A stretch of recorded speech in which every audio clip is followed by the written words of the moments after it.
بسم اللہ الرحمن الرحیم۔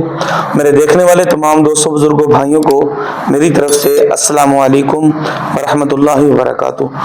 اسلامی ویڈیو بنانے کا مقصد یہ ہے کہ ہم بے حیائی سے ہٹیں، گانوں ناچ گانوں سے پیچھے ہٹیں اور نبی کریم صلی اللہ علیہ وسلم کی تعلیمات پہ ہم سب عمل کرنے والے بنیں تاکہ پکے سچے مومن اور مسلمان بنیں۔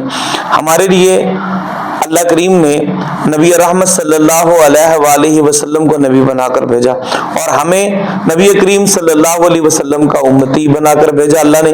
ہم نبی کریم صلی اللہ علیہ وسلم کے غلام ہیں۔ نبی کریم صلی اللہ علیہ وآلہ وسلم کا ہر ایک طریقہ ہمارے لیے اسوہ حسنہ ہے۔ ہم نے کل کی ویڈیو میں بھی یہی بات کی تھی کہ ہم نبی کریم صلی اللہ علیہ وسلم کی تعلیمات پہ زندگی گزاریں، ہمارے گھروں میں قرآن کریم کی تلاوت آئے، نماز کا اہتمام ہو، نبی کریم صلی اللہ علیہ وآلہ وسلم کی سنتوں کے مطابق میری آپ کی زندگی گزرے، ہمارے بچوں کی شادی نبی پاک صلی اللہ علیہ وسلم کی سنت کے مطابق ہو۔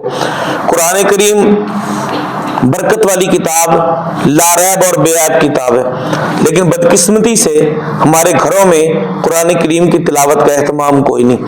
قرآن کریم اگر کوئی پڑھا ہوا ہے تب بھی پڑھنے کے لیے تیار نہیں پڑھا ہوا تو وہ تو پڑھا ہی نہیں ہوا نا۔ رمضان شریف میں اگر وقت مل جائے تو قرآن شریف کھولنا نصیب ہوگا، ورنہ سارا سال قرآن کریم کھولنے کی توفیق ہی نہیں۔ بدقسمت ہے وہ شخص، بد نصیب ہے وہ شخص جو قرآن پڑھا ہونے کے باوجود بھی قرآن کریم کی تلاوت نہیں کرتا۔ قرآن پاک کا ایک حرف پڑھنے سے اللہ پاک 10 نیکیاں عطا فرماتے ہیں۔ حدیث کے اندر لفظ الف لام میم یہ 3 حرف ہے، 30 نیکیاں۔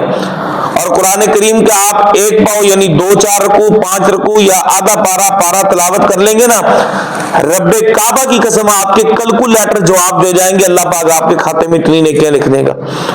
لیکن ہمیں نیکی چاہیے ہی نہیں، ہمیں ضرورت ہی نہیں، ہم نے کیا کرنی ہے نیکی؟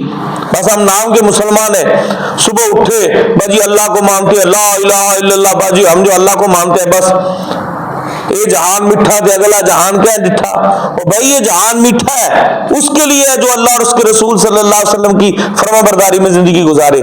جس نے اللہ اور اس کے رسول صلی اللہ علیہ وسلم کی فرما برداری میں زندگی نہیں نہ گزاری اس کے لیے جہان میٹھا نہیں، یہ جہان عذاب بن جائے گا۔ قبر آخرت اسی کی اچھی ہوگی۔ ہمارے یہاں لکھا جاتا ہے کہ جب کوئی بندہ فوت ہو جائے تو اس پر چارے کل لکھے ہو، کلمہ آیت الکرسی لکھے ہو، وہ چادر ڈالی جاتی ہے، اس کے کپڑا کفن پہ بھی کچھ نہ کچھ لکھ دیا جاتا ہے کہ جی یہ قبر میں یاد رکھیے، قبر میں اعمال کام آئیں گے۔ جتنے مرضی آپ قرآن پاک کے اوراق ساتھ رکھ لیں، چادریں چڑھا لیں میت کے اوپر، اگر قرآن کریم کی تلاوت کرتے ہوئے زندہ رہتے ہوئے قرآن کریم کی تلاوت کریں گے، قرآن کریم قبر میں میری آپ کی سفارش کرے گا۔ سورہ فاتحہ بھی سفارش کرے گی، سورہ یاسین بھی سفارش کرے گی، سورہ الرحمن بھی سفارش کرے گی، سورہ ملک بھی سفارش کرے گی۔ قرآن کریم کی پوری صورتیں جن 114 تمام تر سفارشیں کریں گی اس وقت جب ہم قرآن کریم کی دنیا میں تلاوت کریں گے۔ دنیا میں قرآن کریم پڑھ کے نہیں دیکھنا، کھول کے نہیں دیکھنا، بلکہ وقت آئے تو قرآن کریم کو ایسے ہاتھوں میں لے کر، اے قرآن، بچہ کہہ رہا ہے بیٹا اپنے باپ کو قرآن میرے بابا دا زامن بنی، بنے گا یار قرآن زامن؟ کون کہتا ہے نہیں بنے گا قرآن؟ لیکن قرآن تب زامن بنے گا اگر بابا دنیا میں بھی قرآن پڑھتا رہے۔ کوشش کرو، زندگی اللہ نے دی ہے، نماز کا اہتمام کرو، قرآن کریم کی تلاوت کا اہتمام کرو، گھروں میں قرآن پاک پڑھو۔ جس گھر میں قرآن پاک کی تلاوت ہوگی اس گھر میں برکتیں آئیں گی، خیر آئے گی، رحمتیں آئیں گی، نفس و نفسی سے اللہ محفوظ فرما دے گا، لڑائیوں شرارتوں سے، فتنوں سے، فسادوں سے، بدامنی سے اللہ محفوظ فرمائے گا۔